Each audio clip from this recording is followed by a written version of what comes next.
Hello, and welcome to We Live for Saturday, your favorite college football podcast. I'm your co-host, Mike, and after a 3-week hiatus, I am back with your other co-host, John. John, how are you? I'm doing great, man. Doing great. I'm a little sad. We're saying goodbye to snow. I don't think it's coming back. Not to say, No, it's gone. It's not to over. say. As always, I think we say this every year. Sometimes, as Prince does say, sometimes it does snow in April.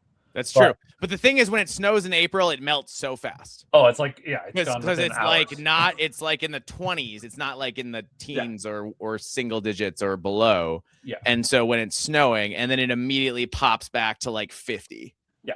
So when it snows in April, it's so short-lived that it's like hard to even get that mad about.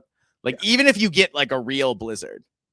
I actually my birthday's in April. And I have a memory of when I was 10 years old. And there was a blizzard on my birthday, dumped 18 inches of snow. Mm-hmm. And by the time I walked home that day, man, and my mom sent me to school in my snowsuit, right? Because it was a snowstorm. Yeah. I almost passed out from the heat. Yeah. Because like the sun was beating down and the snow was melting. And I was like, oh, I don't feel very good.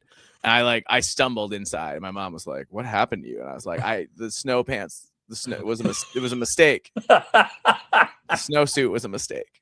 Well, it's so funny. Like how people around the country don't know that around here, especially where we grew up, like there'd be that random like 40-degree day in January that like January, February, whatever, out of nowhere pop up, and it would be. We were so used to negative temperatures, Yep. like the high being 0, that you get like it'd be all of a sudden it hits 30 or like 40 degrees.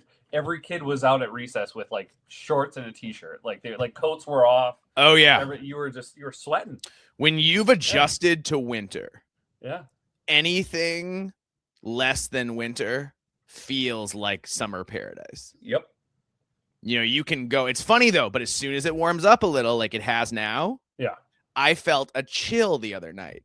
Going like leaving a restaurant, I felt a chill, and I thought to myself, it's 60 degrees. Yeah. I felt, what do we mean I feel a chill? But your body acclimates to wherever, whatever is going on. Mm-hmm. So yeah, the people who think winter is bad, I think I don't understand. I think they're just not built. They're just not built like us, I guess. They just can't adjust to it.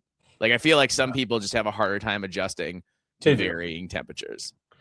Yeah, well, and you and I grew up with like the extreme of extremes. So like, we were in Fargo. That's as extreme as it gets. Yeah.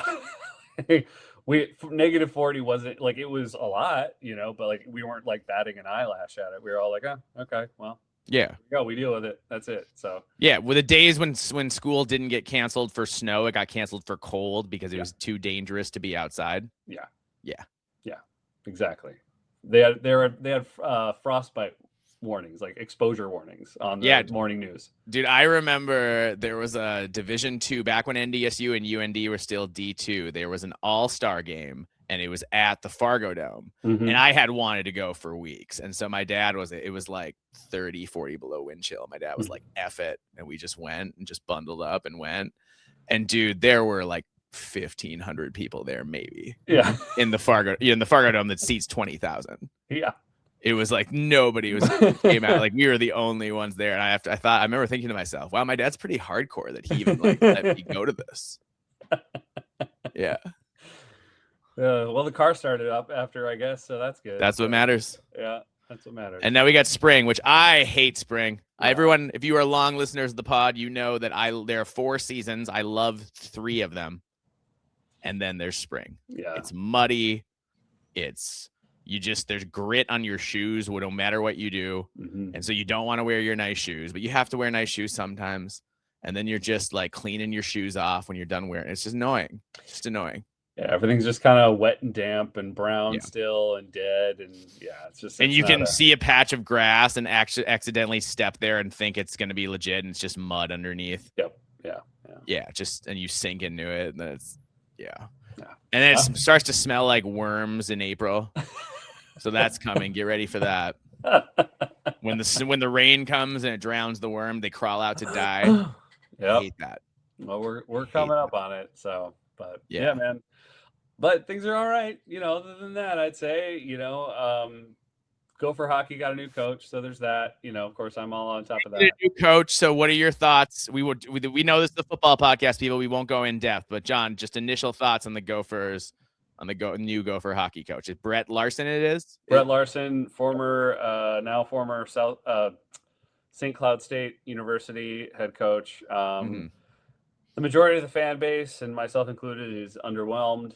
But I'm trying to find a silver lining, and from my understanding, there will be an all-star cast of staffers around him to get him to where we want him to be, because the expectation at the University of Minnesota and the hockey program is it's national title or bust, period. So he knows that. I assume he does.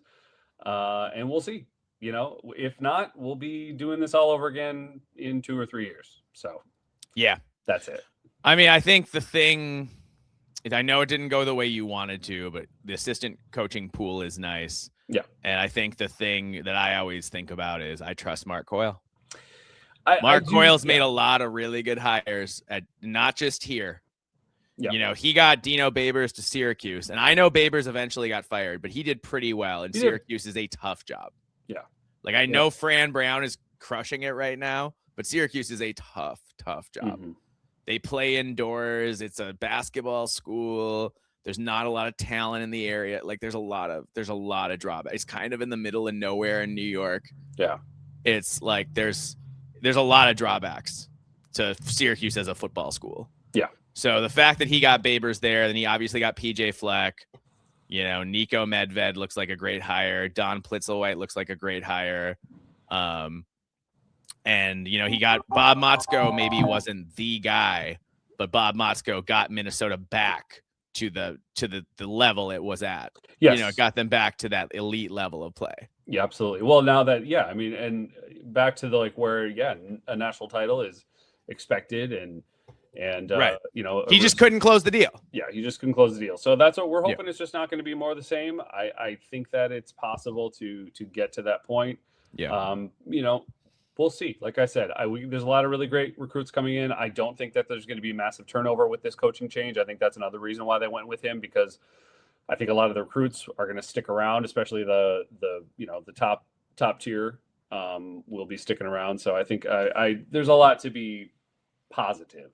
I think as well. So, and in St. Cloud State just had little to no resources. Like, it's a failing institution in general. So they're in big trouble as a school. Like, they might shut down as a school. Exactly.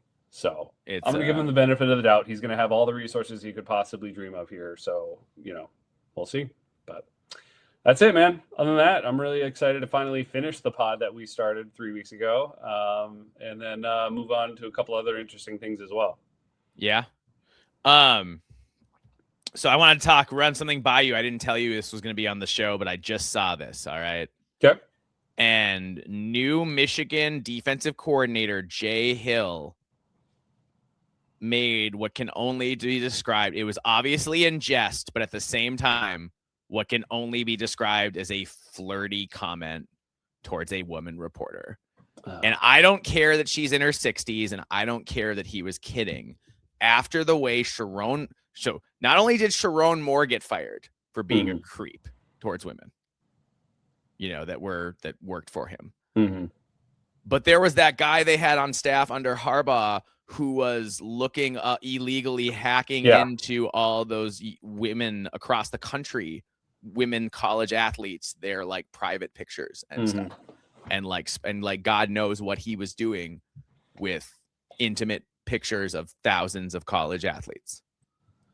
So knowing that that's what you're walking into, right? Everything has context. So that's the context of Jay Hill stepping into, being in this role. And he tells the reporter, he says, quote, "She's the best looking one in the bunch. There's no question about that." You can't say it. Like, I don't care if you're kidding, man. You can't say that. Well, you can't say it. And like with all the context you just gave, like, yes. dude, this institution is trying to move on from this. Like, and Ooh, yes, you are not helping. And it may, again, like you said, like it may be totally innocent in jest. Maybe they all. I'm sure it's innocent, yeah. but like, what do you? But like the optics are so bad. Exactly. So bad with what has happened at Michigan over the last several years. Like, this is just not the time for that right now. Yeah. I mean, and it's not, you know, and again, like maybe he has a rapport with this woman, but we don't know that. And the majority of the public don't know what that relationship is. Yes. And the way it comes all they hear is you as a man talking to a woman saying, "Oh, I called on you because you're the best looking one." Considering everything that just happened, that is just not the best. He didn't say she was the smartest or the best reporter or whatever. You know what I mean? He could have said that. He could have said, "Oh yeah, I called on you because you're the best reporter of the bunch," and nobody would have blinked an eye. Yeah. But like, dude, read the room.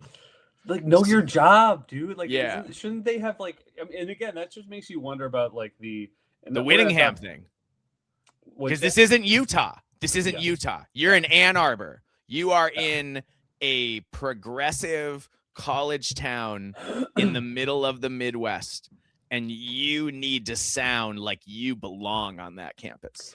Well, and you would have thought like the AD would have briefed these guys on this kind of stuff too. Like, it's not even just like Whittingham and his coaches. It's the fact that like, why aren't you as an athletics director of the University of Michigan, knowing exactly what you're trying to get yourself out from under, been like, hey, we cannot say things like this, period. Like, this can't happen. So no, you should have a zero tolerance policy at Michigan for any kind of comment that's even remotely bored. You know what I mean? Like, what are you? Because a lot of stuff's happened. Michigan's been a clown show, man. It has. We had the two things we mentioned. We didn't even bring up Connor Stallions. No.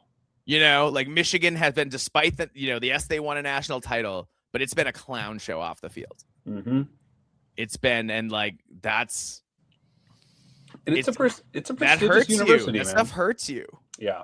Yeah. It hurts your perception with people. It hurts. You're trying to negotiate NIL deals with businesses. Mm-hmm. You know what I mean? Like, they don't want to be represented by somebody who makes those kind of jokes.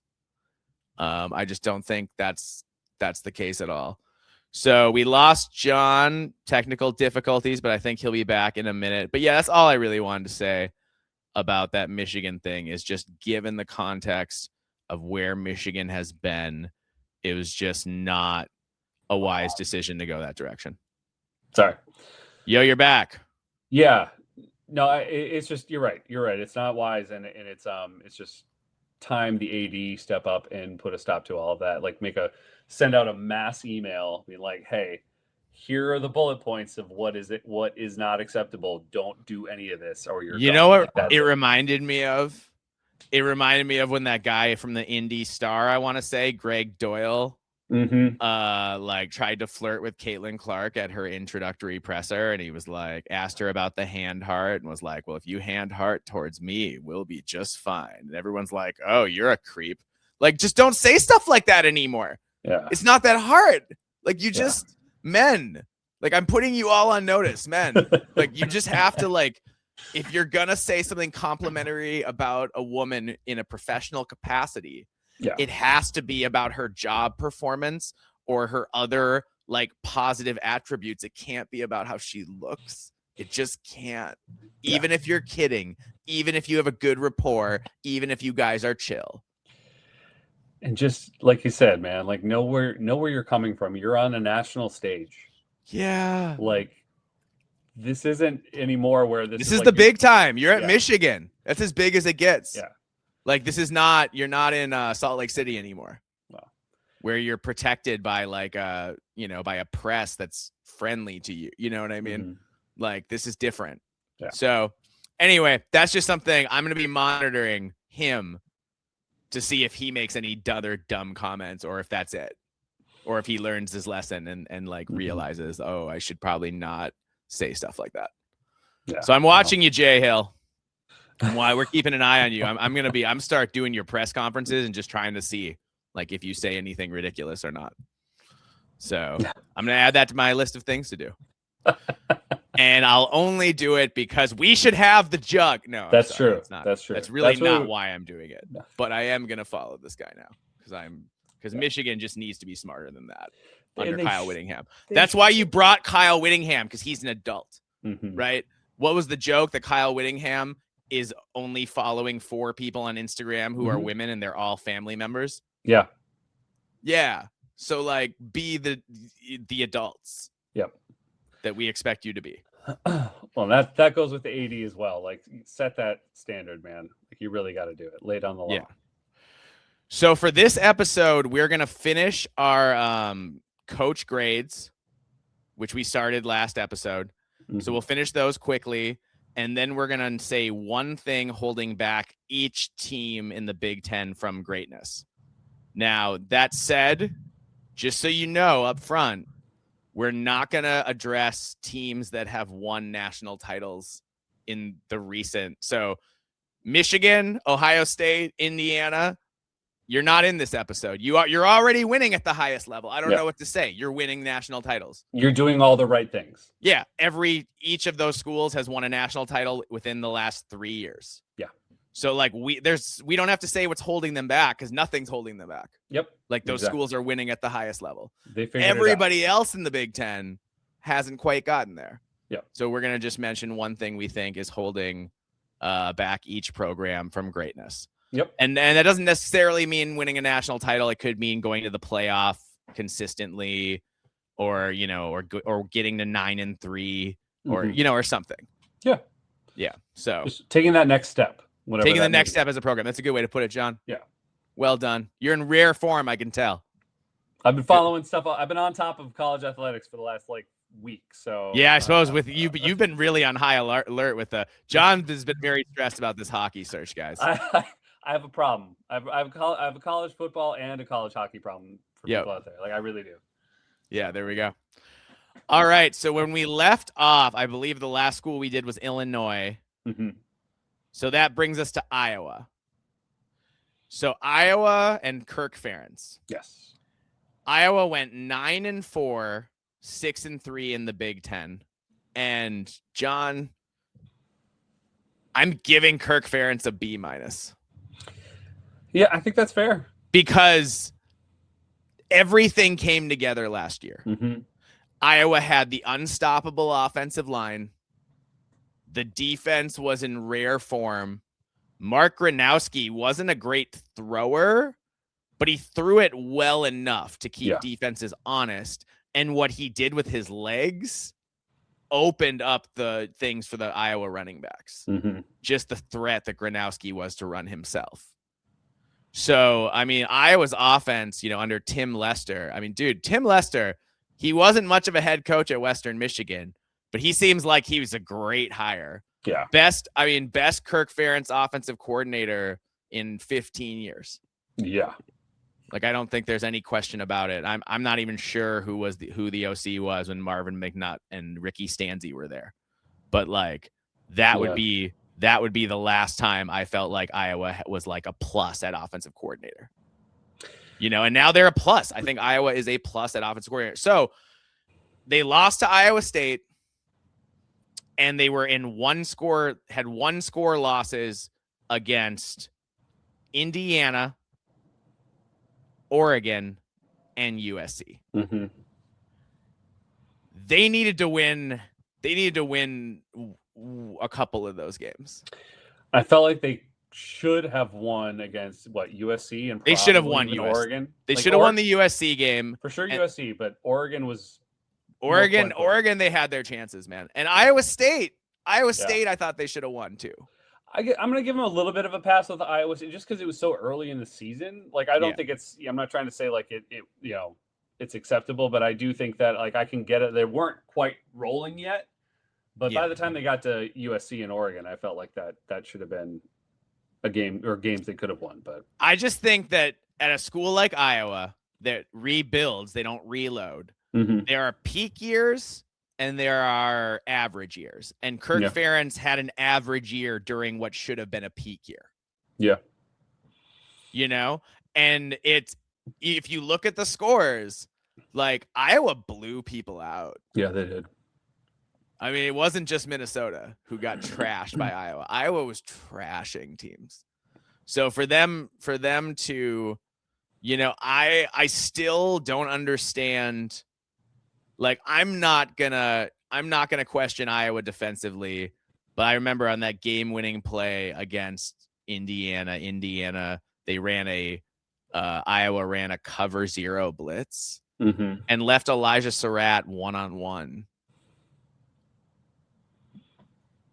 on the biggest play of the game. And I was like, I know, I get you want the pressure and you're going to get there. But like, if you don't get there, it's Elijah Surratt, man. Like, you should maybe have a safety there is all I'm saying. Yeah. So you can press him and make him go to a double move or something. Like, that was a weird call. It was a weird call in that moment. Like, it didn't feel Iowa. Iowa doesn't usually risk things like that. Yeah. Usually they're the ones playing safe, sound defense and not like, so it felt like they broke a tendency and did something out of character and they just immediately paid the price for it and lost that game.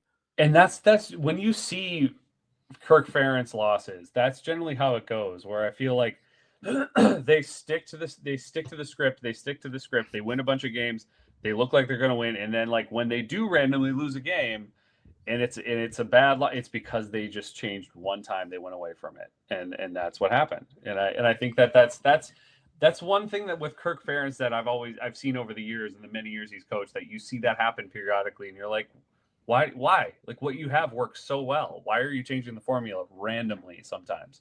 Not often, but it happens. He got USC and Oregon in the rain too, which talk about an advantage for a run-heavy team like Iowa to get those teams in the rain.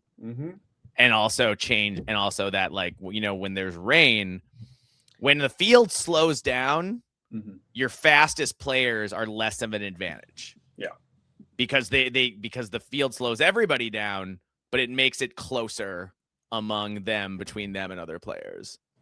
Than it is when you're playing on like a dry, perfect field. You know, so like it kind of all came together for Iowa to win those games against Oregon and USC.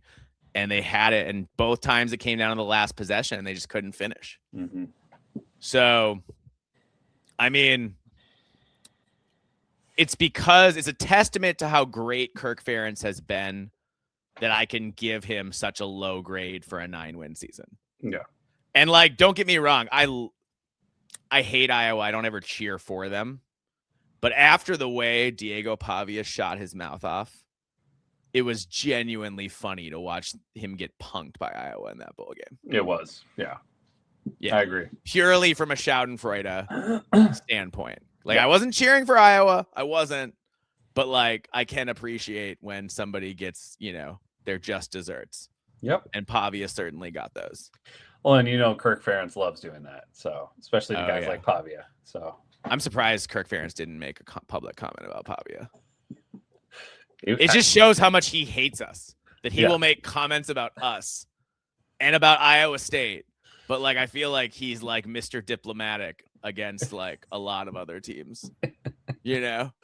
Yeah, it's true. It's, he really, I mean, like in a way I admire him for it. 'Cause like Kirk Ferentz is all of us. His sports hate is pure. Yeah, it's true. I mean, I'll never forget. He called 3 consecutive timeouts to rub in a loss. And not like when he was a fresh young coach. This was all in the last 8 years. Yeah. Yeah. And then in the press, he said, I thought I would leave the timeouts in Minneapolis and take Floyd. Which is honestly an all-time great quote from a college football coach. I hate to say it. I mean, that's college football pettiness at its best. Really is. I mean, he's a small man, Kirk Ferentz, but he's a great coach. Great coach. So yeah, I felt like Iowa underachieved this year, man. Yep. It's going to be really interesting to see them with a new quarterback who's more of a traditional thrower and not so much just a runner. Although it kind of makes me think they should just start recruiting running quarterbacks because it works so well in Tim Lester's offense. Yeah. And just be different that way than other teams and be like, our quarterback's only gonna throw for 2,000 yards, but he's gonna run for like 1,200 or something. You know, so I don't think that would be a terrible idea, but that's obviously not what Kirk Ferentz actually wants to do. No, what Kirk Ferentz wants is for Ricky Stanzi to have another year of eligibility. Mm-hmm. And Kirk Ferentz has been looking for another, and he's had some guys who are close, right? CJ Beathard was pretty good. Yeah, he was good. And Nathan Stanley was good. Mm-hmm. You know, so he's had some good ones, but I feel like he's never quite had a Ricky Stanzi level, like playmaker, pocket quarterback since then. Mm-hmm. And is it going to be this year? Is this going to be the year Kirk Ferentz finds one? Because if he does, look out world. You know, Iowa's coming.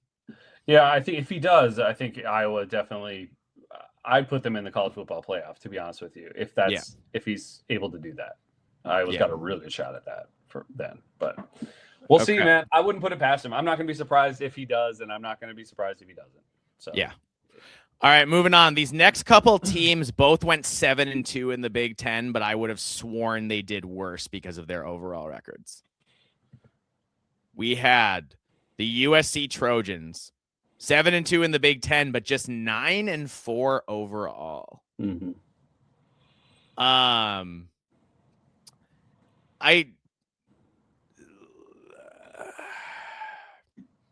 have a hard time with Lincoln Riley, man, grading him. Because it's like they did get better. Yeah. Right? They were better last year than they were in 2024. Yes, they were. They ran the ball a little more. Mm-hmm. And guess what? They won more games, just like we said they would. Yep. So he took a step forward. But I still think he cost them in big games. Mm-hmm. So I don't know. And I mean, he managed to beat Iowa. That was a big win. But yeah, 7-2 in the Big Ten. But I'm going to say B- because again, USC had such crazy receivers last year. Yeah, they did. And Maava was playing out of his mind. And Maava is arguably there's not a better big quarterback in the Big Ten. Yeah. There are other guys at that level, but Maava, there's nobody better than Jaden Maava, right? Mm-hmm. Yep. Like I would take him up there. Like if we had to do a draft of Big Ten quarterbacks, I think Jaden Maava would probably go number one. Yeah. You know, right now, yeah, honestly, him or Julian Sand. And I'd be leaning more towards Maava because Maava can move better than Sand. That's what I'm saying. Yeah. Yeah. Yeah. So Maava, yeah. So I'm gonna say a B. Like it's better than last year. Mm-hmm. But at the same time, when you have a peak quarterback and you have peak receivers like Jacoby Lane and who's the really good one? I'm gapping. Makai Lemon. Yeah. Mm-hmm. When you have guys like that, and USC often has guys like that, but when you have two guys like that at the same time, 2 or 3, you got to capitalize. You know, and they just, they're just with Lincoln Riley since they left the friendly confines of the weaker schedules that they had in the Big 12. Mm-hmm. You know, when he's been in a power conference now, he gets out coached sometimes. I already told you this, but I think he's going to replace the James Franklin type of coach in the Big Ten, where he's going to always be on the cusp, but he's going to lose games he shouldn't, and or squander away. How long does USC put up with that before they move on? I don't think they put up with it very long. I don't. No, if that happens for another year or two, well, yeah, then I think Riley's gone. Yeah. I honestly think if he doesn't make the college football playoff this year, because they had the number 1 recruiting class coming in. Yep. Jaden Maava is back. Am I right? Yep. So they got Maava back. Yeah, it's new receivers, but it's USC. They reload at receiver. It's like USC and Ohio State, man, at receiver. They're just always going to be great. Mm-hmm. So I'm not that worried about the offense. And they brought in Gary Patterson to run the defense. Mm. So that's fascinating. Yeah. Because Gary Patterson, one of the great defensive coaches of the last quarter century. Absolutely. Wow. Does he still have it in the tank though? Does he still have does he still have that, the compete in him now that he's not the head coach, now that he's a coordinator? Yeah. Some guys like that. Like they stop being a head coach, their lives get simpler. It's just more about ball and recruiting and like that's it. They don't have to do all the, they don't have to represent the program at all these kind of functions and glad hand donors the same way. And they don't have to do the Chip Kelly route. Yeah. Yeah, exactly. Some guys are they're rejuvenated that way. Yep. So I wonder if Patterson's one of those guys. I think it's honestly kind of a sneaky great hire from Lincoln Riley. I think it's a solid choice. I agree. And it's not that, again, this is just more evidence of why like Lincoln Riley has all the potential in the world to be a fantastic head coach. I think he just gets in his own way sometimes, and that's when he fumbles the ball here and there, and that's why he picks up losses he shouldn't. And I just think you got one more year of Maiyava before he goes pro, right? Yeah, yeah. You got to make the playoff. Yep. You got to make the playoff. And like you don't play Notre Dame anymore. Mm-hmm. So you can lose a couple games and still make the playoff in conference. You could go 7-2 again, but you got to win your out of conference games. And you got to not get, got to not get Iowa'd. Yeah. Iowa almost had you last year. They were one play away from having you essentially. Yep. So like you got to avoid that. Yeah, I'm fascinated watching USC this year, dude. But yeah, what did you say? I said B. What did you say for Lincoln Riley? No, I had him somewhere, but I was gonna say B-, but yeah, I would say B just because he did run the ball. He had a more balanced offense, so I want to give him a better grade than that. So I want to give him more credit. But you're right though. Like he still is making some questionable choices here and there, and so if he can find a way to totally get out of his own way and just let his guys do what they do, yeah, I mean this team should be a double-digit, winning team. I think this coming year, they should be. Yeah, I mean and if they can have enough playmakers in that amazing true freshman class they have coming in. Yeah. Like you'd think that they, when you have the number one recruiting class in the country, there's got to be half a dozen guys who maybe can't start, but can play right away and give you snaps. And, those high 4 and 5 star recruits, what differentiates them from the 3-star recruits is that they're already more physically developed. Yep. They look more like grown men. And I think USC needs some of those guys to come through. And that comes down to coaching. You got to coach up those young guys and you got to make it complex enough to fool the other team, but simple enough to teach to your own guys. Mm-hmm. That's always the game, right? Yeah. So yeah, I'm really fascinated to see that, but yeah, I'm with you. B for Lincoln Riley. And I think this time next year, either USC will be coming off a playoff run or Lincoln Riley will not be the head coach there anymore. Yeah, I think that's fair. Yeah. All right. Next up, we had Michigan 9-4, 7-2. But Michigan's coach, obviously Sharon Moore got fired in disgrace. So Kyle Whittingham is the new head coach, and in his final season at Utah, he did pretty well. 10-2 in the regular season. 7-2 mark in Big 12 play. Ended up third in the Big 12 with losses to BYU and Texas Tech, who made the championship game. Mm-hmm. Obviously, it always hurts when you're at Utah to lose to BYU, but like, there's no shame in going 10-2. No.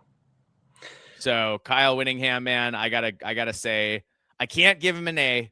And he lost the rivalry game. So you flip that, he gets an A. So I'm going to say A-. Because he still went 10-2. Yeah, I think that's fair. I think A- is fair. I mean, from like, and this is all just rumors, you don't know. I don't know for sure. From what I can see on the field, I'd say A- as well. But, from what I hear off the field, it's maybe more of a B+ because he wasn't quite giving it his all. There's been lots of talk whether or not he was kind of done there. I mean, this is all rumors. So maybe he could have done better. I don't know. Yeah. But I think from what you're seeing on the field, I'm going to actually go with B+ because I do think that I know BYU was good last year. I know that. Yeah. but I feel like I don't know. I just feel like that was a team that he could have won that game. Yeah, BYU had a true freshman quarterback. Yeah, and you're Kyle Whittingham. You're a defensive guy. Like you couldn't confuse Bear Bachmeier to the point of making enough mistakes for you to win that game. Like that's kind of a failure. Yeah, so I'm gonna knock him down to a B+ for me for that reason alone. Yeah, it was a winnable game. You dropped it. It was a rivalry game. Yeah, you dropped it. Yeah. So it's I am so fascinated to see Kyle Whittingham at Michigan, man. I think it's a good hire. I think it's a great hire. It kills me to say that. It kills me to say that, but I'm like, I went from thinking we were probably going to win the jug back to thinking, I don't know, man. I don't know. Like, is Michigan going to be that unstoppable juggernaut on the line of scrimmage? Because that's what, when you lose to Michigan and you don't have a chance, it's because they were better up front than you are. Mm-hmm. And there's just no question that, you know, if they're enough better up front than you are in a 4-quarter game, you're just going to lose. Yep. So, you know, is Michigan, what will they look like? You know, obviously, I think from our perspective playing them, we should have a defensive line that could play with anybody. Yes. But what does the offensive line look like against that Michigan defensive front? And with a Kyle Whittingham in charge, I don't know. I mean, look, dude, nobody from all of the former Pac-12 schools, Utah is the most Big Ten school out there. Oh, yeah. They play FU Big Ten football. Yeah. They go at you as hard as possible, and they shove you around. And so this is what – and that's what Michigan recruits. And so this is, you know, Kyle Whittingham in Michigan is just it's a match made in heaven, man. I think that this could work out very, very well. Yeah. No, I agree. I think that'll be it'll be fascinating to track that. Oh, guess what? Guess what I just found out? What? I will be at. All right, listeners, get excited. I will be at the 2026 edition of The Game in Columbus, Ohio State and Michigan this year. Oh, wow. Nice. Yeah, and that always ends up being stressful, right? I've done this once before, and I had to, like, rush back after. I told Phil, I was like, okay, but, like, when the final snap, we're there for 4 quarters, but when that whistle blows, we got to go because our game's always at 2:30. Mm-hmm. So I missed essentially the first quarter of what turned into an Axe win, you know? But it was I still got to watch the rest of it. So that's probably what I'm giving up, but like, maybe we get the 3:00 slot instead of 2:30 this year. And then I have a chance to not miss anything. Mm-hmm. But like, so I have a hard time missing a minute of Gopher football ever, but to go to the game, you know, and we didn't, and here's the thing, Michigan won when I was at the game. So I didn't get to see Columbus celebrate. I want to be there on the high street when Columbus is sky high. Mm-hmm. You know what I mean? Yeah, I get that. That'd be fun. I think it'll be a good time. Hell yeah. Nice. All right. Speaking of, I guess we might as well go to Ohio State next. 12-2 overall, 9-0 in the Big Ten. They lost the Big Ten title game. They lost the playoff game to Miami. At any other school, this would be some kind of A. Either an A+, or an A-. Yep. At The Ohio State University, when they had the ball inside the 10 twice and came up with 0 points because one time they went on it for a 4th down and the quarterback fell down on a sneak, and the other time they missed a field goal, and they lost to Indiana based off those mistakes. And then they got punked by Miami. Absolutely punked. Like, I know that was a close game, but like, if they played that game again, I think Miami would have won. Yeah. Like, Ohio State was not ready for what Miami had. And it's a B+ for me, man. It's a B+ for Ryan Day. I know that's harsh when he went 9-0 in the Big Ten. But I just think that with the talent they have, they screwed the pooch in 2 games. Like they against Miami, they needed to play more up tempo and have more shots at that defense and have more of a chance to wear down those defensive linemen and tire them out. And Ryan Day has spent it worked in 2025 or 2024. He's trying to be Michigan too much. And it's like, no, you're Ohio State. You're better than Michigan, man. You have the talent advantage. So if you have the talent advantage, you should play more snaps, not fewer. Because when there's a higher variance game, then then that gives you more of a chance to lose. Well, but here's the thing. They've won the national title, right? But like yes. what Ohio State fans have been, but they went 10-2. I know, but like Ohio State fans were demanding to beat Michigan, which he did. He did that this year. Yep. He did. He did it emphatically. Yeah. Left no doubt. 27-9, I believe. So in a way, like it's like, you know, Ryan Day, like he can do one or the other. He can't do either. He can't do both. He can't do both. and so I think for me, I mean, he hasn't won a Big Ten title in 4 years now? Yeah. Because he lost at Michigan 3 years in a row and then Indiana. So here's the I think B- is generous or B+ is generous. Oh, okay. If I'm an Ohio State fan, yep. Just like when it comes to Gopher hockey, it's national title or bust. Like essentially, this is a failure of the season. I don't care. Okay. And he didn't even make it to the national title to lose the national title game. He did not. So you didn't win the Big Ten. You didn't even make it to the national title. As far as I'm concerned, if I'm Ohio State with the expectations that I have every year going in and out, this is, I mean, I'm not going to give him an F, but this is like D+, C- area. I love it. I love when we disagree. Like, I just, and really, and I'm being serious, this is how I feel about Gopher hockey. Like, if we're not competitive and we're not winning the Big Ten or at least like getting close or to the national title, then what are we doing?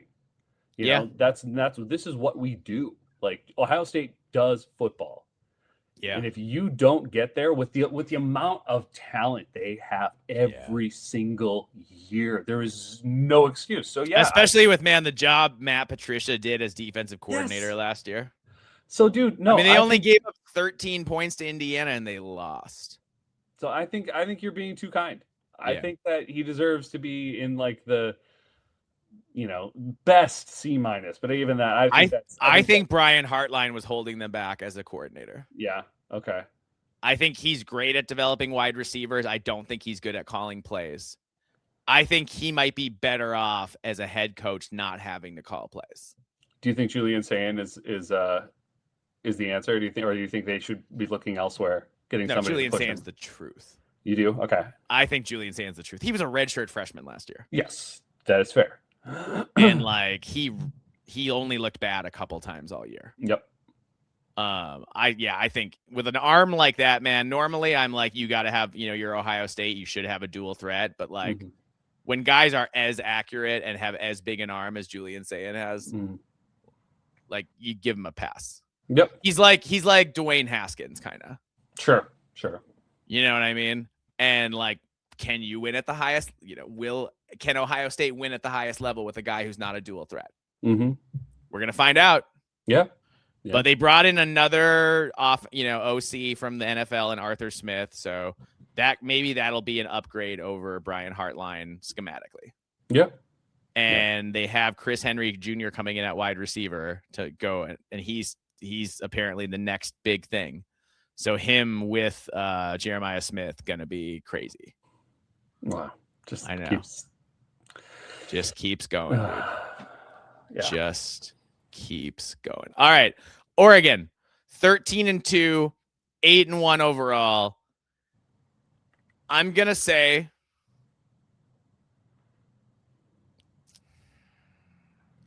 I got to say B. Mm-hmm.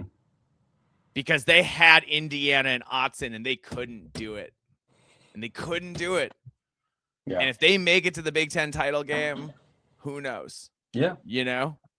And then they got another shot at Indiana and they couldn't do it again. So Dan Lanning's a great coach, but with the way Oregon spends money, they are on that Ohio State level to me. Yeah. At this point. I think they're close to Ohio State level. They're not there yet. Not quite. I think not quite, but they're very close. Yes. Yeah. They're top 5 spenders in college football. Yes. If you're a top 5 spender in college football, I have a different expectation for you than I have for everybody else. Because even like Michigan doesn't spend the way Oregon does. No. I think a B is fair. You know, I think they still had it. They obviously had a good season. I think Dan Lanning's got some things to figure out. I feel like he's on the cusp and has been for a little while, you know, but I think one of these years, whether it's this year or next year or whatever, I think something's going to hit. And I think Oregon could finally do it, you know, or at bare minimum, get to the national title again. I think Lanning's got it in him. I think he's a great coach. But this year was a little bit of a disappointment. I mean, I think I'll go a little bit better. I'd say like a B plus still. Yeah. I was still overall pretty impressed. They didn't take any steps back from last year that I could notice. So like it wasn't anything that I was like, oh man, there's a regression here or here. I was like, no, it was still trending, I think, more or less in the right direction. It's just not as far as I wanted it to. Yeah, and with Dante Moore back. Yeah. Now what'll be interesting. Yeah. Is if Dante Moore turns an ankle or something and we have to see Dylan Raiola. I don't wish injury on him. Okay. I hope Dante Moore is okay. Hope he plays all season healthy. But if he doesn't, I'm so curious if Dylan Raiola can do it in a different offense or not. I'm telling you, Ducks fans, I don't have faith. And I'm telling you, Ducks fans, Dylan Raiola ain't no Dante Moore. Like, no, he's not. No. I don't think anyone thinks he is. No. But they obviously think he's going to do the Dante Moore thing, sit for a year, and then be the starter. Mm-hmm. And I'm just saying, I don't know if I see that. No, man. Don't believe the hype. We never did. We never bought into the hype. No, it's true. It's true. We did not buy the Dylan Raiola thing because if you're a statue, you have to be accurate and make quick decisions. And Dylan Raiola wasn't either of those things. Nope. So, yeah. All right, one last team. Indiana, 16-0, 9-0, Big Ten. I'm going to say C minus. No, I'm kidding. It's an A+. It's resounding. It's overwhelming. This is not just the greatest. It's not just the national championship team winner of this year. It is the single greatest coaching job of our lifetime in major college football. Yeah. Full stop. It is. It absolutely is. Indiana's the losingest, or was up until last year, the losingest program in history. Now it's Northwestern. Mm-hmm. And to go from that, I mean, to win 35% of your games, not your conference games, your regular games, for 15 years before Cignetti got there. And then Cignetti has gotten there, and since then they've gone 27-2 and won the Big Ten title. They won the national title. They left no doubt, and they won Fernando Mendoza won the Heisman Trophy too. Because why not? Why not just do all three? Throw it in there? And he's one of the only Heisman Trophy winning quarterbacks ever to. I think he had lesser stats than Heisman winners. I mean, like everything just aligned. Everything was perfect. Everything came up Cignetti. I mean, bravo. I don't know what to even say. Yeah. Like Cignetti, he could never come close again. I mean, I think he will, guys. Yeah. Don't Indiana fans. I'm see you, Robert. See you, IU, Robert. I see you in the comments, and I want to say to you, I think Cignetti will be, as long as he's there, Indiana's going to be a juggernaut.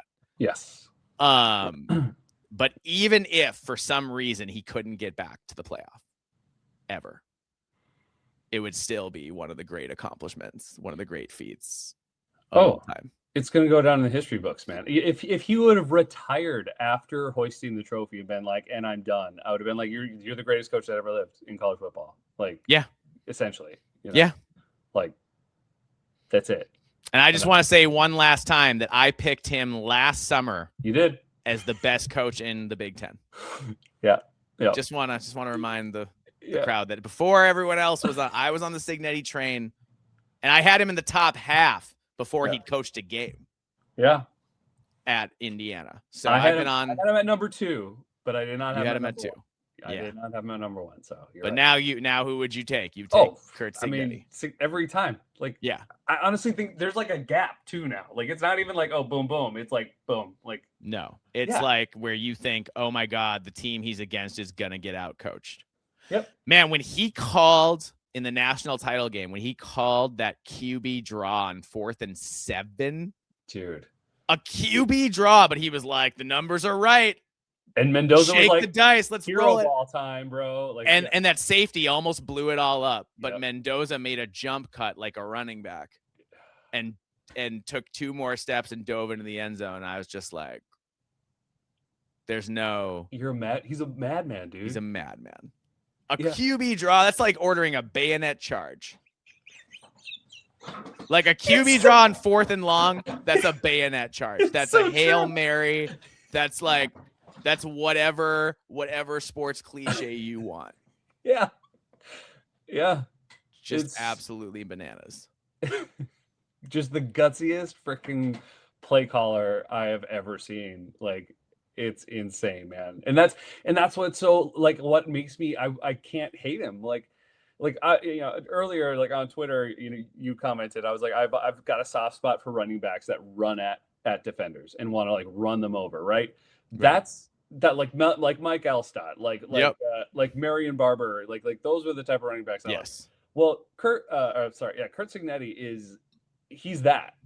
He's like, he's not afraid. He's like, oh, you want to try to come at me? I'm not only going to go back at you, I'm going to run you over, and you're not even going to know what to do. Because what coach in their right mind would think someone would make an insane call like that in that time? Run the ball in 4th and long with the QB, with the quarterback, with the least fast guy on your offensive skill players. Yeah, it's crazy. It's a crazy decision, but like it worked. I mean, just like all his crazy decisions work. He's a mad scientist, dude. He really is. So yeah, dude. The way they played up front, like, their skill players were great, but the way they played up front was so impressive. Oh, yeah. I mean, Ohio State couldn't block them, which is incredible. That's insane to say that. It's crazy to say that. Yeah. Yeah. All right. So now we're going to go through, and we're not going to go in depth, folks, because we have a lot. We're deep into the podcast already, and, you know, there are a lot of teams to get through. Yeah. But we're just going to we'll go through every team in the Big Ten except for Ohio State, Michigan, and Indiana. And we're going to say, what's the one thing holding them back from greatness? And that might be a national title. That might be making the playoff. For some schools, that might be winning 8-9 games on a regular basis. What is holding you back from whatever that next, like you said, John, the next step, and I'm going to say the next big step. Yeah. What's holding you back from that next big step? So I was thinking, you tell me. I was just going to go bottom of the league to top, unless you want to do it any other way. No, that's fine. That works. Okay. And just, teams with the most, the most trouble. And then that'll bring us for the teams at the top. We'll give a little run up, a little, dramatic tension, hopefully, before we get to the better teams. Okay. So starting out with 0-9 in the Big Ten last year, the Purdue Boilermakers. And it's basketball, man. Yeah. It's basketball. It's the basketball team, because Purdue is a hoop school.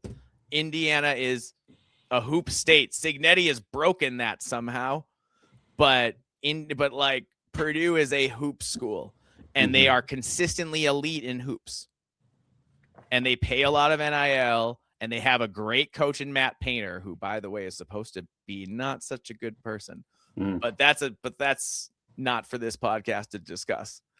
But the point is, Matt Painter is a great coach, and Purdue makes deep runs in the tournament on a regular basis and competes to win the Big Ten in basketball all the time. And I just think, with the limited resources in West Lafayette, as long as the focus is on hoops, football's gonna have a hard time.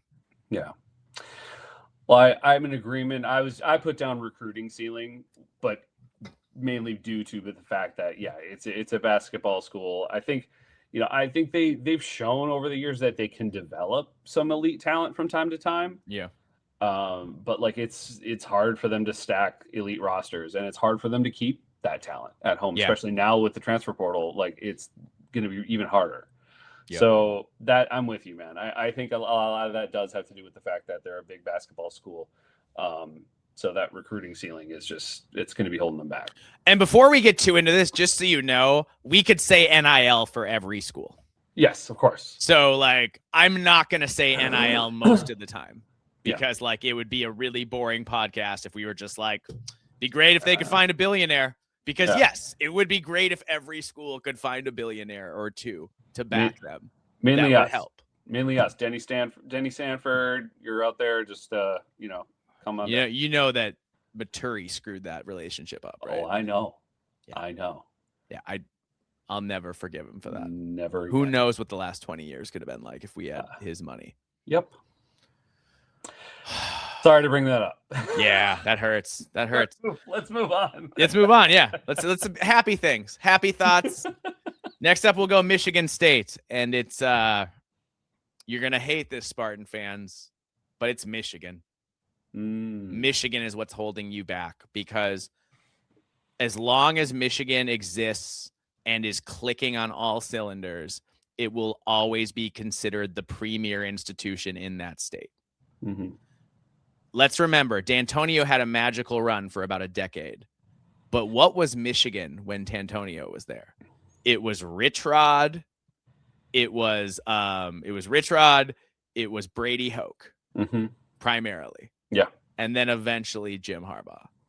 But like it was Rich Rod and Hoke for most of that magical run. And those guys were not maximizing Michigan. So when Michigan is being maximized the way it is now, the way it was under Harbaugh, I mean, I guess not under Sharon Moore as much, but under Harbaugh, and the way we think it's going to be maximized under Whittingham, there's just only so much oxygen in that state. And I think Michigan State suffers from the in-state competition more than anyone in the Big Ten. I think that's part of it as well. I do think the other thing that you had with D'Antonio and my thing holding them back, it's consistency, roster and coaching. Like because in having D'Antonio that whole time, the consistency, and I still stand by this, and you and I think agree on this, that firing D'Antonio was a mistake. He had 1 or 2 bad years. One or 2 bad years. And I don't even know if it was like bad. And it was out of 4 years. It was a 4-year span, and he had like two bad years and 2 okay years, and they were like, we're out. And I'm just going, after the run he had, like, yes, he needed to update his defense. Sure. The rest of college football caught up a little bit to the whole no-fly zone. We play press man all the time. Teams have figured out how to beat that a little more. Yeah. You have to play a little more zone. But he's not an idiot. He could have figured that out. He would have. I think he would have. Yes. D'Antonio was a great coach, and great coach. He was, and so that to me, that was it's consistency. If they had kept with him, and I think until they do find a coach that they're gonna be consistent with and that they hold on to for a while, instead of just going through this carousel every 2-3 years. Yeah. It's just gonna be more of the same. So they're gonna have to stick with somebody, and hopefully somebody that can, at least bring them back to 7, 8, 9 wins consistently. Like, that's what they're going to need to do, and just stick it out for a while. It's going to be really interesting with Pat Fitzgerald, because he's never had the kind of talent he's going to have in East Lansing. He's never had access to it. That's true. What can he do? Can he recruit those kind of guys? Yeah. Can he recruit the guys who aren't just the great students, but the guys who are the truly great athletes? So that's the challenge. And I think it's, it remains to be seen with him for sure. But I'm talking out both sides of my mouth, because I kind of don't think the Pat Fitzgerald thing is going to be the answer, but I also don't think the bottom's going to fall out. Yeah, I'm with you too. You know what I mean? Like, I think there's going to be like a high floor, but like the ceiling might be not great. I think he can bring them back to being week in and week. You're not going to want to play Michigan State. Let's just put it that way. Yes. Like the kind of team that's annoying. Yeah, you're like shit, like and it's always going to be close, and you're always going to be like nerve wracking. It's going to be nerve wracking, and it could come down to like the last couple plays of the game, like, and that's it. So like it's going to be pesky constantly. But I'm with you. I'm not sure how high the ceiling is, but I think he's going to bring the floor up pretty much. Yeah, and they're going with Milivojevic. Yeah, I think so. That's really interesting. It's really interesting that like they rode Aiden Childs out of town and and that Fitzgerald decided to keep him. I mean, I think this year it's just, I think he might just be seeing what he's got, what he's working with. Oh, I'm sure. Yeah, I'm sure. So. It'll be interesting. Sparty's gonna be fascinating to watch this year. Yep. All right. Next up, we had the Maryland Terrapins, who also went 1-8 last year. I'm gonna say that it's a combination of hoops, but also being surrounded by schools that take football more seriously than you do. Yeah. Having Virginia Tech right there, and like, well, and you have Virginia, which is starting to take it more seriously too. Yes, I mean, Virginia's having success. Yeah, I mean, even Penn State's close enough. I mean, Penn State is very much close enough to pluck a lot of good guys from Maryland, and they have over the years. Well, and there's just a lot of talent in that area in general too. So there's a lot of talent. So that's the thing. If Maryland could care, they could be great. They could be great. Like all the talents, maybe not the line of scrimmage talent, but all the skill talent is there. Mm-hmm. And like you can find, like, they're hard to find, but you can find line of scrimmage guys. Like, and like be a little more competitive there. So it's gonna be interesting to watch. I really like Malik Washington. I do too. I think he was better than Bryce Underwood last year as true freshman in the Big Ten. I think so too. And I think he could take a big jump this year. Yeah. And he's going to need to if he's going to save Loxley's job. What do you think? The thing is, the good thing for Loxley is that because Maryland isn't a football school, he has a longer leash than maybe he would have otherwise. But I think he's got to what do you think he's got to get to keep his job? I don't know if 6-6 is good enough. I think maybe 7-5. It would show like he's making progress. Malik Washington is the answer. They've been competitive. Maybe you get a big upset in there somewhere. Yeah. Maybe you beat, I agree. I think Malik Washington is going to have to be responsible for saving Mike Loxley's job. And I do think it's going to have to be at least 7 wins, if not more. And they're going to have to show some improvement on the line of scrimmage because that's where it's always been in the trenches. And I agree. I think if they just fully committed to football or even just a little bit more, Maryland could be extremely dangerous year in and year out. We've talked about it before. But also I think the reason Loxley didn't get fired last year, just like, I don't think, Luke Fickell, as well, and others around the country didn't get fired is because there were way too many high profile job openings and all of the best coaches went there. And Maryland just isn't that, and neither is Wisconsin right now. So that's why that happened. That's why I think they held on to their coaches for another year. So that's why Loxley is still there. Know what makes me think they secretly hate Loxley? Why? Why are you playing Virginia Tech out of conference? Why are you even playing UConn? Play people who suck. I don't understand. They're like, what are you doing playing? And now you've got James Franklin, who was once the coach in waiting at Maryland, who hates Maryland. Yeah. Hates the Terrapins, wants to make turtle soup every time, to the point where he was talking trash to Loxley after the last win as an F. I mean, he hates Maryland, man. You think he's not telling all his players how much he hates Maryland? Yeah. They're going to come in. I don't know how good Virginia Tech's going to be, but they're going to come in breathing fire for that game. Oh, James Franklin has got something to prove now that after he got fired from Penn State. Yes. He's going to come out with a chip. Why are you doing that to Mike Loxley? Yeah. And UConn, I forgot who the new UConn coach is, but I think it's somebody good. Yeah, I'm not sure who it is. I know Jim Mora left for Colorado State. But I remember thinking they got a good replacement. Hold on, let me look it up. Yeah. Yeah. And so I just think that you're just not Jason Candle. Jason Candle, who's a great coach. Yep. Who's a great coach, proven coach. He was at Toledo for like a decade. Yep. And remember, Toledo, was it 2 years ago? They beat Mississippi State by like 4 scores. Mm-hmm. So you got to play Jason Candle. You got to play Jason Candle, and then you got to play Virginia Tech, and then you got to play a whole Big Ten schedule. Good Lord. Like, why? What are you doing, Uncle Mike? Yeah. Our buddy, Uncle Mike Loxley. Because, like, these are all games Maryland's not going to be favored in. Virginia Tech, at Nebraska, at Ohio State, Illinois, USC, Penn State. Mm-hmm. And there's no guarantee they'll be favored over UCLA or Wisconsin. Like, they might be favored over Purdue.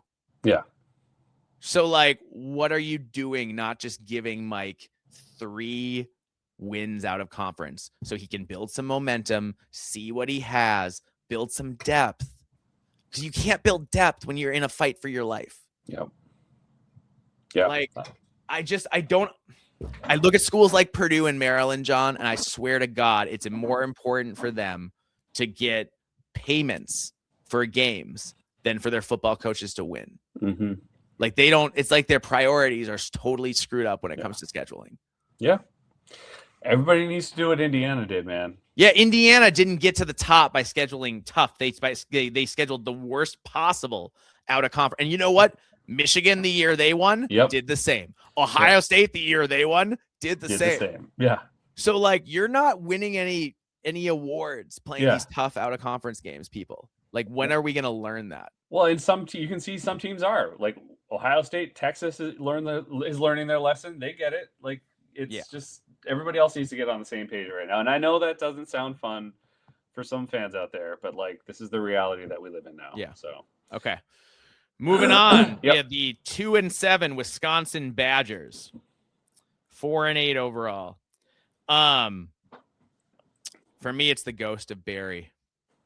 It's the ghost of Barry Alvarez, because for 30 years, first as coach and then as AD, he made that program. He willed them into being great. Yeah. He made sure he recruited the right guys. Wisconsin reportedly was using steroids way before everybody else.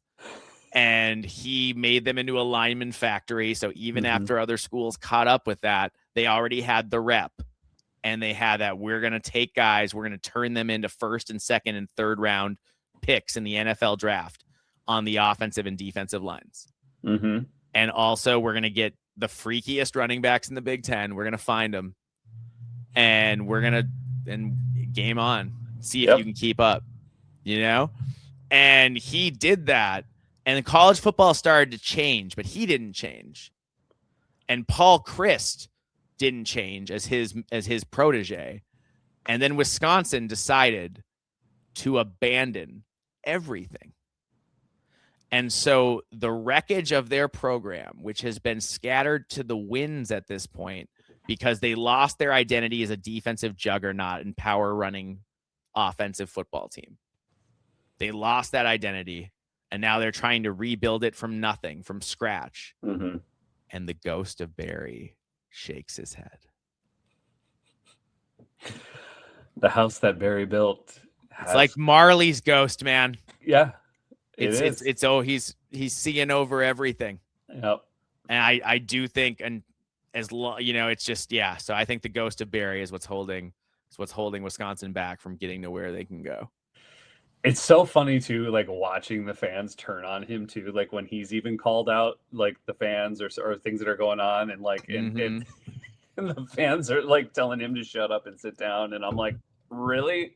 Yeah. The guy who made you relevant at all when you'd been terrible for all of history. Yeah, and then he made you a quasi helmet school. Yep. Yeah. So I think that's a choice, but yeah, man. I just like Bobby Bowden at Florida State towards the end. Yeah, they became pretty ungrateful, and it was like, dude, Florida State was a nothing school before Bobby Bowden got there. You know, So, I mean, yes, I think I agree with you. I think that's mostly what it is. Obviously, now that you are trying to change, change the scheme or whatever, but you gotta find a consistency at quarterback, man. Yeah. And I understand, injuries and at running back, man, they have been so bad at running back. Which is insane. They terrible at running back. They were 3 deep. You Three knew deep. that whatever freshman was coming all up the time. next was just going to be amazing. You just Yeah. knew it. You didn't even know his name yet, but he's going to be great. Yeah. I don't know who he is, but he's going to be awesome. Yeah. So, and now it's insane to see they have nobody half the time. The last couple of years, it's been really weird. I've enjoyed it, but it's been weird. So yeah, man, I'm with you. I'm with you on that. All right. Next up, we have the also 2-7, but 5-7 overall Rutgers Scarlet Knights. And it's one simple thing for me with Rutgers, man. If Rutgers was called New Jersey State, I think they would have 3 times as many fans who care. Yeah, or University of New Jersey or New Jersey State. Yeah, I can see that. But people, because it's named Rutgers, people don't identify with it who are from there the same way unless they went there. Yeah. Other states, all the fans of Michigan or Minnesota or Ohio State didn't all go to those schools. Mm-hmm. They lived in those states. And I just think Rutgers, you don't have the connection in name. And I think it limits your fan base and it limits your donor pool and that limits your home field advantage and all that kind of stuff. I think Rutgers has a lot going against it. I lived around there for a number of years. Yes. And Rutgers is the flagship school of the state of New Jersey, essentially. So, yeah. But you're competing, I think you're an hour and a half away from New York City. Right. Philadelphia is also an hour and a half away, if that. Yeah. It's such a pro sports market. Yep. And it's so hard to break through that, and on such a massive level too. It's bad here in the Twin Cities, but you're on the East Coast, man, they act like college sports don't even exist. It doesn't matter unless you're competing. It's weird. They don't care about you.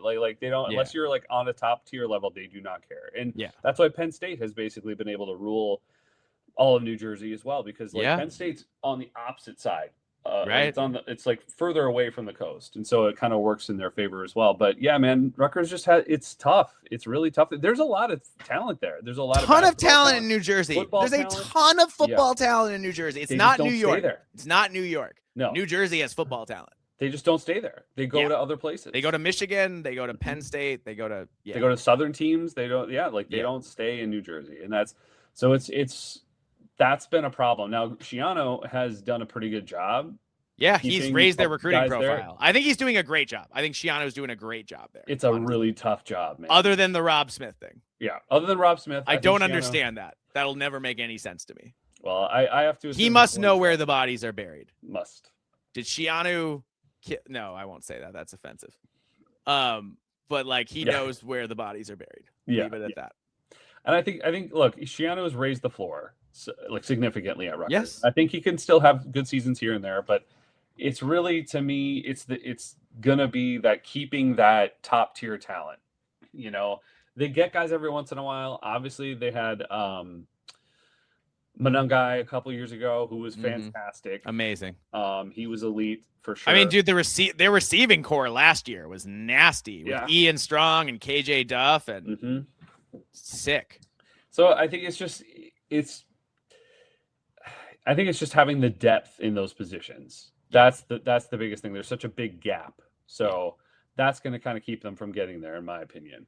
Yeah. Plus competing in one of the biggest major sports network, sports, whatever areas in the freaking world, man. Yep. So totally. Not only in the country, in the world. Yeah, absolutely. Bunch of people trying to care about baseball. Nonsense like that. In the NFL. Yeah. All right. Next up, we have UCLA. And for me, man, this is simple. No home field advantage. Yep. You don't have a home field advantage. In fact, man, when we played at UCLA, we had as many Gopher fans pretty much. I mean, maybe not quite as many, but we were making just as much noise, the Gopher fans, as the home crowd. It was like a neutral site game. And I think a lot of UCLA games are essentially neutral site games, a lot of their home games. And how are you ever going to get over, like, the home crowd makes such a big advantage. And the fact that they can't be on campus and they can't even be close to campus, I think it's insurmountable, man. I don't think every sports writer thinks UCLA is a sleeping giant.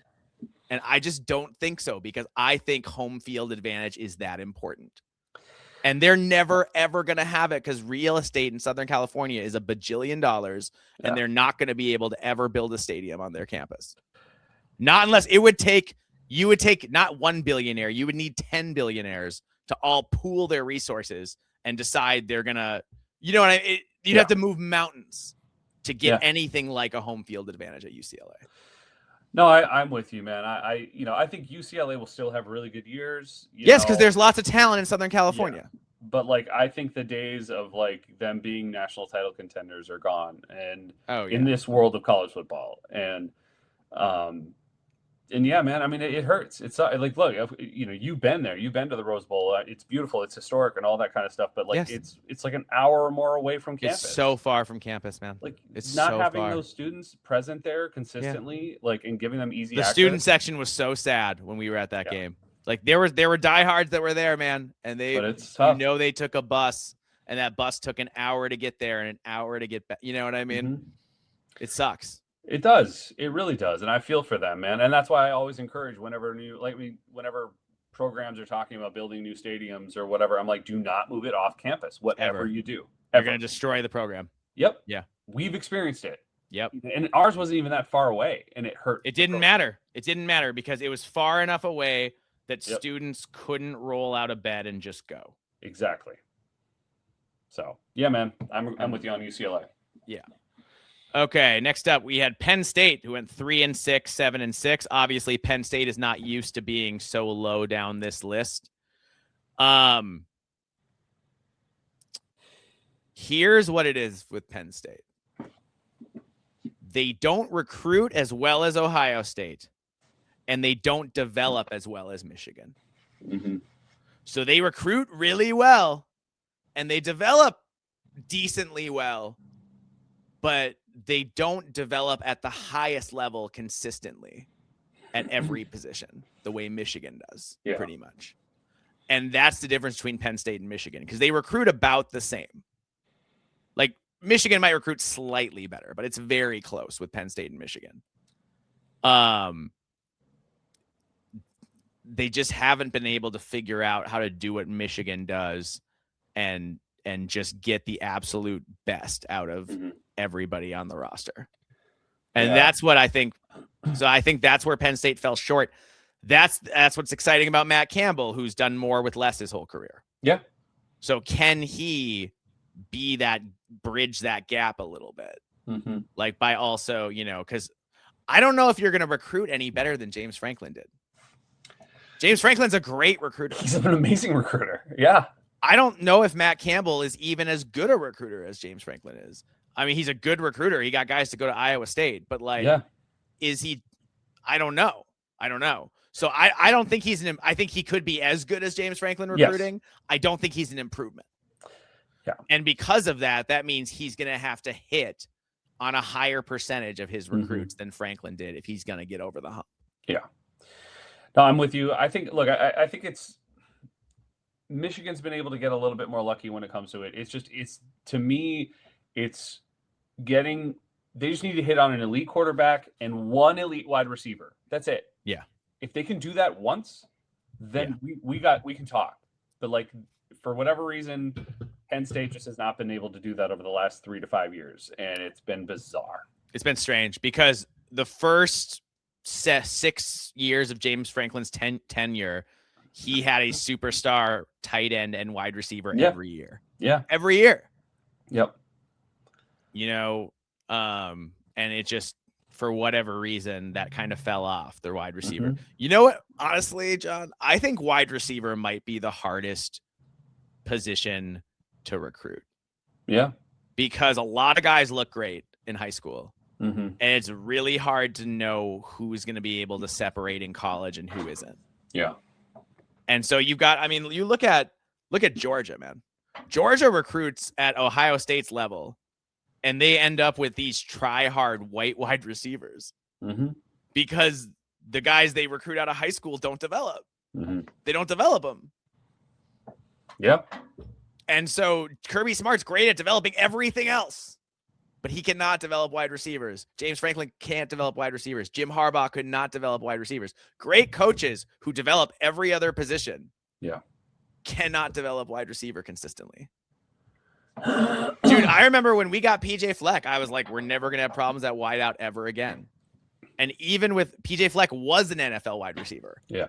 And like, I think that helps, but we haven't been bulletproof. There have been years where we didn't have anybody special. Yep. Last year was one of those years. It sure was. Yeah. Yeah. So like, yeah, dude, it's really going to be interesting to me. Can Matt Campbell hit just on a higher percentage of than, you know? Yeah. Yeah. All right. Next up, we have the Northwestern Wildcats, 4-5 in the Big Ten, 7-6 overall. It's the lack of fan base, man. It's the lack of fan base, which again leads to the fact where you're never going to have that, or you're rarely going to have that hardcore home field advantage. Yeah. And if you don't have that hardcore home field advantage, and like people say, oh, it's the academics, and okay, that's part of it. But if you're Northwestern, you're also getting guys because of your academics. Guys, the guys who are in that tier of super athletes who are also smart. Yeah. Like you're getting a good percentage of those guys. So like, it's not enough to build the kind of depth that other teams build. And I think if they had a better fan base, I think they could recruit better. But I just think when you know, and they're going to have a 35,000 seat stadium. So maybe they'll do a better job of filling that than they ever did, you know, trying to fill 50. But I'm not optimistic, man. Yeah. I remember there was one game when Northwestern filled their stands, and it when they were number one, or not number one, but they were playing number one Ohio State, and they were the two, you know, and Northwestern was undefeated in the Big Ten at the time. And the crowd showed up, and it was raucous, and it was a 4-quarter game, and like College Game Day was there. And like, I was like, oh, okay, Northwestern. And I've never seen Northwestern recreate that ever. So I think unless you're Miami and you have crazy talent in your backyard, it's hard to overcome the lack of fan base. Yeah. What do you think? I think it's institutional. I think that it's not schematic. We've seen coaches win there. I think it's institutional. I think, you know, like their resources, you know, admissions, priorities, all that kind of stuff, I think is just, that's problematic. And it's been holding them back.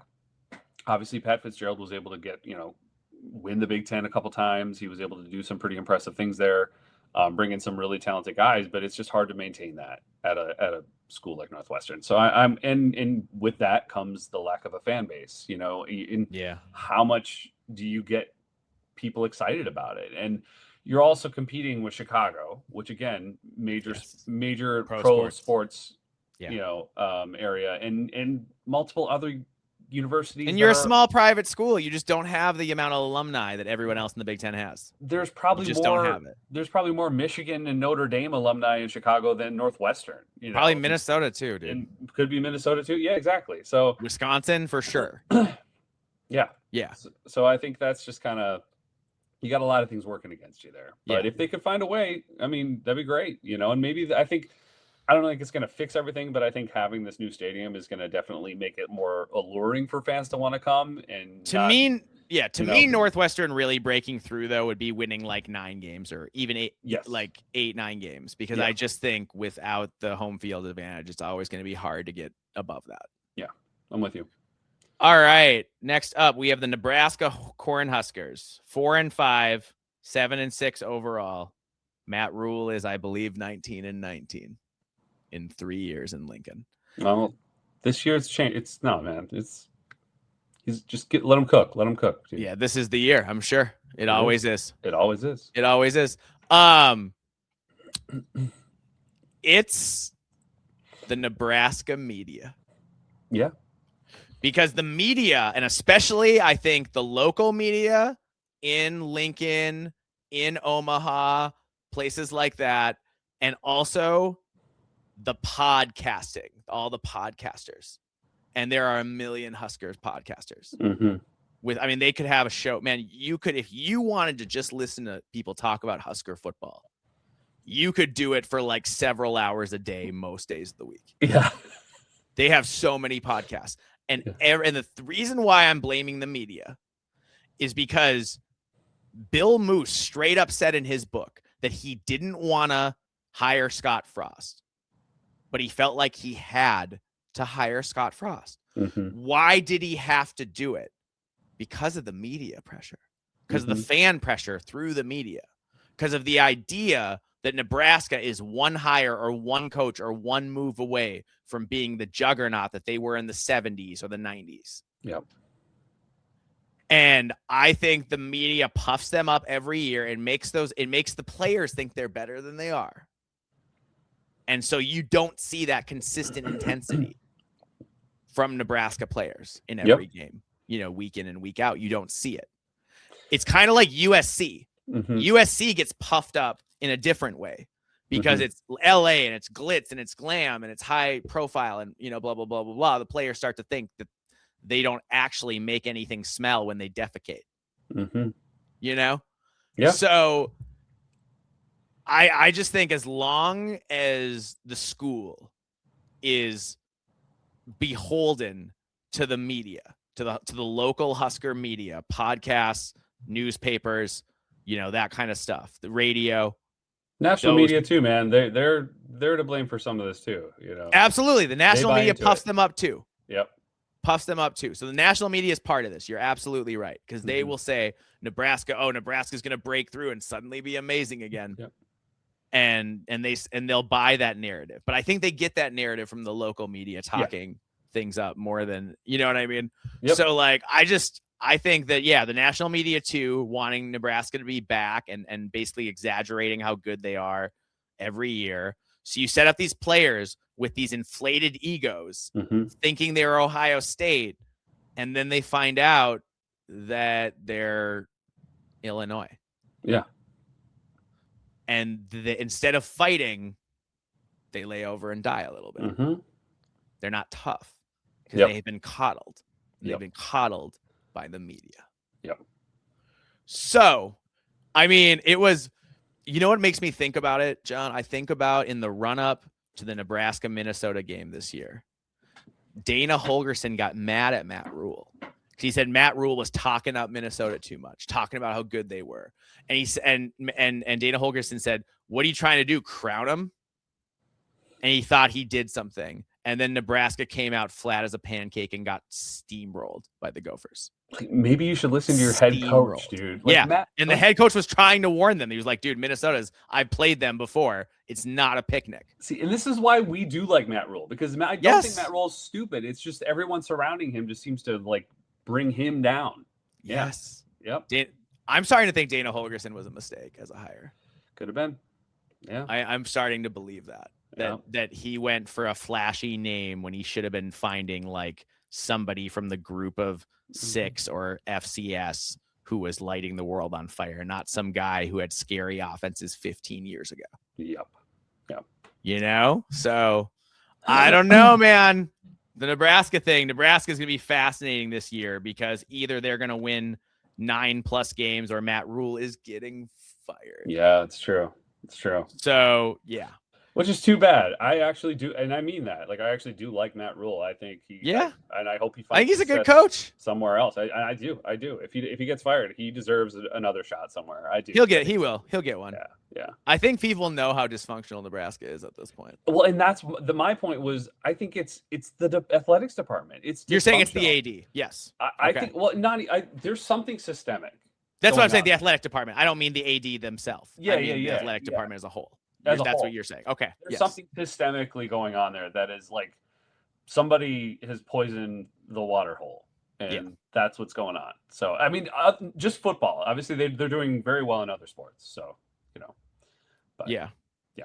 Okay, we are moving on to Washington, 5-4, 9-4 overall.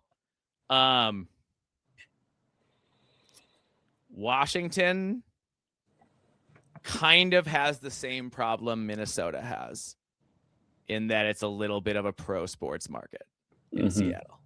Yeah. And so I'm saying it's the pro sports focus in Seattle. So I'm saying for Washington, it's the Seattle Seahawks as a rival. Yeah. And I think that means, like, yes, Washington's very good. They're a very good program. They rise up to be great at times. Why aren't they consistently great? And I think it's because you don't have that same buy-in that you get in say a Nebraska, which hasn't been able to capitalize on it, but they get the buy-in because there's no pro sports. Yep. Yeah. No, I'm with you. I think that's definitely part of it. I think it's sustaining that elite roster depth as well, like after the peak years, because it just seems to, like, they get there and then all of a sudden they're just decimated. Like the roster just disappears. So it's finding, like, they've already shown the ceiling. I think it's about maintaining it. Like, that's what I think for them. And I think it's possible. I think it's actually pretty easy. And I think, not just I want to say easy, but like it's very achievable for Washington. And I think they will get back up there eventually, probably sooner than later. I think so too. We're pretty deep into this podcast, so let's maybe go a little faster on these. Sure. Yep. All right. Minnesota. It's the Board of Regents. Yep. It's the Board of Regents. The Board of Regents doesn't want to spend the money to retain assistant coaches that it takes to build continuity. Yep. And that is more than anything else, I think, the Board of Regents' refusal to want to play ball at the highest level, the way, say, Indiana has decided to play ball at the highest level, is what's holding Minnesota back. And that goes for all of the sports in Minnesota. Like, that's all the entire athletics department. Yeah. Yes, absolutely. It's the Board of Regents. They're the problem. We need to put pressure on them and make sure we have more athletics-friendly members of the Board of Regents. So that's something I'm trying to do once I get through this, once I get through May, into mid-May, and get done with some big things, big deadlines I have. That's going to be my attention is going to be to putting some pressure on the Board of Regents. Well, and for all the listeners out there who don't know a lot about Minnesota sports in general, especially the football, it was the Board of Regents and I think a president back in the 70s that decided to just ruin Gopher football, which was at that point in time a blue blood and dominating college football. Yeah. And they did it overnight. Yep. So it's really not cool. No. Not cool. All right. Moving on. We had Illinois 5-4, or sorry, Minnesota, by the way, was 5-4, 8-5. So we're into the winning teams in the Big Ten, teams that had winning records in conference. Minnesota 5-4, the next winning team, Illinois 5-4, 9-4 overall. I think Champaign's too far from Chicago. Yeah. I'm serious. If Champaign was like an hour from Chicago, it'd be a lot. Yeah, you're right. Yeah. Do you know what I mean? Isn't it like 3 hours? It's super close to St. Louis, I think, but St. Louis is in Chicago. Yeah. St. Louis is in Chicago. Yeah. I think if Illinois, I seriously think that a lot of the kids who grow up in the Chicago metro area don't necessarily want to go to somewhere as small as Champaign for college. Yeah, it's true. I think if Illinois was closer to Chicago, was in like a suburb of Chicago or something, I think they would be an unstoppable juggernaut. I don't think there'd be any getting around them if Illinois was closer to Chicago. Yeah. If Illinois was where Northwestern is, if Illinois was where Northwestern is, then Illinois would be a perennial contender. I truly believe that. Oh, yeah. Especially with Burt there, man. Yeah. I'm with you on that. I agree. What's yours for Illinois? No, I mean, it's yeah, I mean that's where I'm at as well. I think it's recruiting. It's the attraction of Champaign, which is just unfortunately not that attractive for anybody to really go there. I mean, it does. You know, people go there obviously, but it's kind of out there. It's kind of out of the way. It's not like a major. It's not like a major hub of anything. I don't know. It's just. But Ann Arbor makes it work. But that's University of Michigan. So. Ann Arbor makes it work. You're right. Ann Arbor does make it work. So it's possible. Yeah. But yeah, I do think. Yeah. All right, Iowa. Kirk Ferentz's ego. Yeah. Because if he had been willing to get away from Brian Ferentz earlier, what if he hadn't hired a Tim Lester 2 years ago? What if he had hired that guy 10 years ago? Yeah. Dude, like, I'm with you. Like, with the defenses they've had and the special teams they've had, they would have been to the playoff. Yeah. Like, maybe even when it was a 4-team playoff. Yeah. So, I agree with you. I think it's Kirk Ferentz's ego and not being willing to move his Nepo baby son out of position for 8 years. Dude, 8 long, painful offensive years. I think Beth Getz was the best thing to happen. And best thing that ever happened to Kirk Ferentz. She saved him from himself. Yes, she did. And now he's rejuvenated. Yep. Because Tim Lester can score points. Yes, exactly. Yeah. Yep. For sure. All right. Next, or what'd you say for Iowa? No, yeah, absolutely. That's why you're the same thing, huh? Same thing, pretty much. Nice. I mean, it wasn't exactly, but yeah, that's essentially the same. I love that we both have Kirk Ferentz's ego as like it's like the biggest thing propping them up and holding them back. It's like a paradox. Yeah. All right, USC. 7-2, 9-4 overall. LA is soft. It's a soft culture. Yeah. And these players come in, they get pampered and told it's Hollywood and they're so special. And oh my God. And they get the USC song girls are there telling them how great they are, getting worshiped all over campus. And I just don't think they work hard enough, consistently enough. What's the problem that USC has had? Consistency. It's not, Even when Pete Carroll was there, they never went undefeated.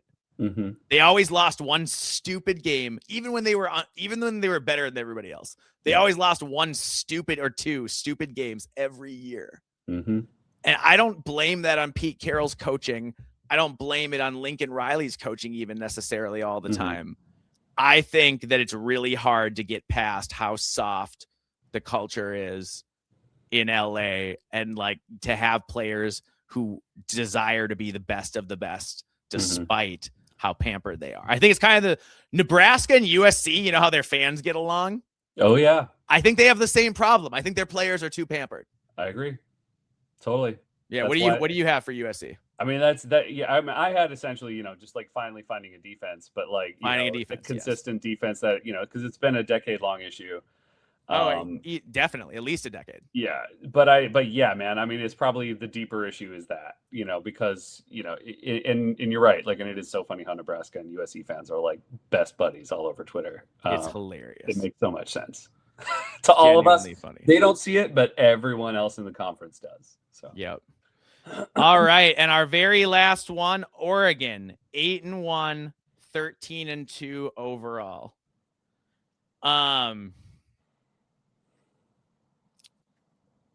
I think it's Dan Lanning's decision making in big games. Yeah. I think it's just that. They have all the money, they have all the players. They're developing the players, they're getting the most out of them. They're hitting it both in high school and through the portal. And I think maybe because they're so portal heavy, more portal heavy than other helmet schools are, you're not getting the consistency that you need to win a national title. And that's it. That's all. Like consistency and slightly better game planning. And I think it's a Dan Lanning thing, and it's a figuring out how to make sure your players are just at their best every week kind of thing. And in the biggest weeks.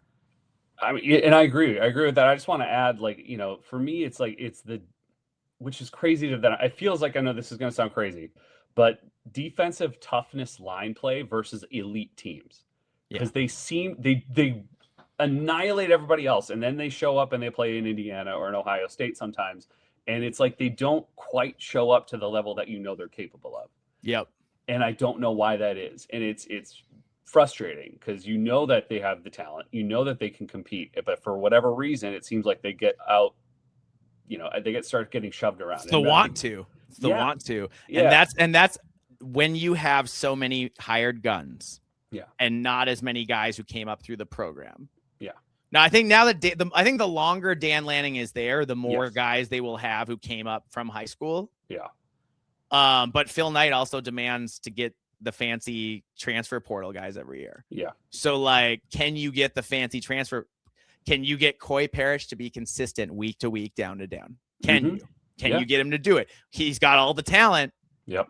Can he do it every snap? Mm-hmm. Like it's guys. It's getting that from guys. Yeah.